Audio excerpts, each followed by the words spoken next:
The Mastermind is the latest film from director Kelly Reichardt. And honestly, I was really excited for this since I really like Kelly Reichardt. She's definitely a director who has very distinct vision and is very uncompromising in her movies. But I don't think this is going to be a movie for everyone, or for most people. Unless you're like a diehard fan, I don't think there's much to be enjoyed here. Since if I were to describe this movie in one word, it would be meandering.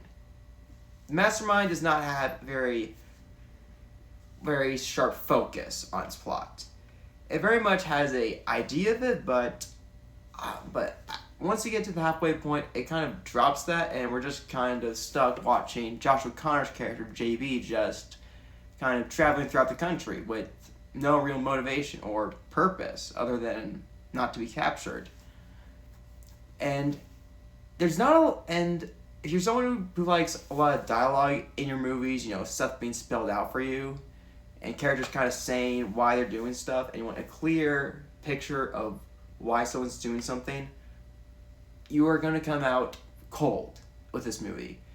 Because there's not a lot of dialogue, honestly. It's very visual, and a lot of acting is a lot in the eyes and face. Not a whole lot in the words they're saying. Dare I say, many of these characters feel a little hollow, particularly Alana Haim's character, which I'm disappointed, honestly, since I'm a huge fan of her as an actress, and she just had nothing roles this year, with one battle after another, and now this. Characters that just don't have a lot of depth, and feel like they could have been played by someone off the streets. It's not an insult to her, but Alana Haim deserves better movies, better roles than she's getting right now in Hollywood. And honestly, that goes for a lot of the actors in this. They're really good, but they aren't really given, I feel like, a lot of stuff in the script to really work with. A lot of it is pretty much, I would say, aside from John Majaro, are very much, you don't really get a good impression of them. You definitely have to make up your own conclusions, gotta make stuff up, honestly, while watching it. We don't know why JB does what he does in this movie. We're given hints to it throughout, but never something that we can directly say, oh, directly because of this. You can make a lot of conclusions about why people do stuff in this movie, but there's not really time where you can really feel a definitive answer with this. And honestly, there's just not a good conclusion to this overall.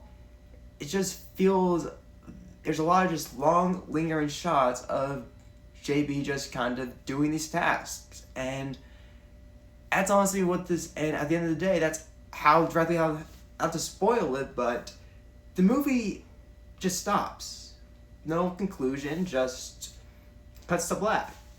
And I don't know if I would recommend this. I feel like if you're a fan of Reichardt's work and you want to see all of her movies, I would recommend checking it out. There's definitely stuff to like a lot with this.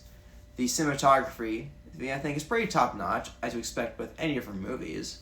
Score is pretty decent, and the actors are always doing pretty good work, but I don't know if there's enough for me to say I would watch it again, or I would say go to a theater and see it. I would honestly say wait to rent it at home.